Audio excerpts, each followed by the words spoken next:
আন্তর্জাতিক খাদ্যনীতি গবেষণা institute harvest plus প্রোগ্রামের রেক্টস ইন প্রকল্পের আয়োজনে ঠাকুরগাঁওয়ে জিঙ্ক ধানের সম্প্রসারণের জন্য শস্য ভ্যালু চেইন এক্টরদের নিয়ে আলোচনা সভা করা হয়েছে।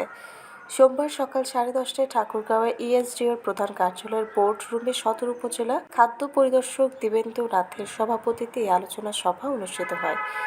সভায় প্রধান অতিথি হিসেবে উপস্থিত ছিলেন চেম্বার অফ কমার্সের পরিচালক মোহাম্মদ মাহবুব আলম। এছাড়া হারভেস্ট প্লাস বাংলাদেশের coordinator seed systems and marketing কর্মকর্তা কৃষিবিদ মোহাম্মদ মুজিবুর রহমান, রেটস ইন প্রজেক্টের প্রজেক্ট ফোকাল কৃষিবিদ মোহাম্মদ আশরাফুল আলম, ইএসডিএর প্রিসি মোহাম্মদ কামরুল ইসলাম সহ অনেকে উপস্থিত ছিলেন।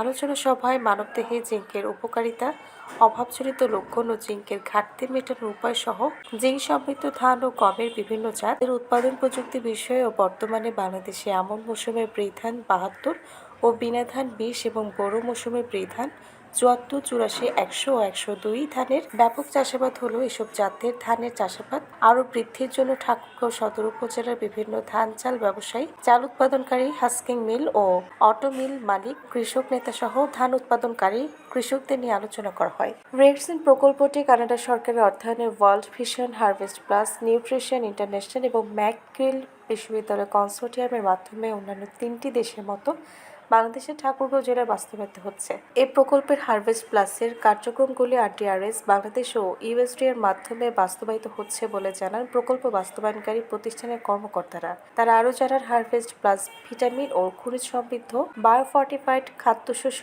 বিকাশ ও প্রচার করে এবং বায়োফর্টিফিকেশন প্রমাণ ও প্রযুক্তিতে বিশ্বব্যাপী নেতৃত্ব প্রদান করে পুষ্টি এবং জনস্বার্থের উন্নতি করে। হারভেস্ট প্লাস বাংলাদেশে জিঙ্ক ধান, জিঙ্ক গম এবং জিঙ্ক ও আয়রন মসুর ডালের সম্প্রসারণ এবং অভিযোজনে কাজ করছে।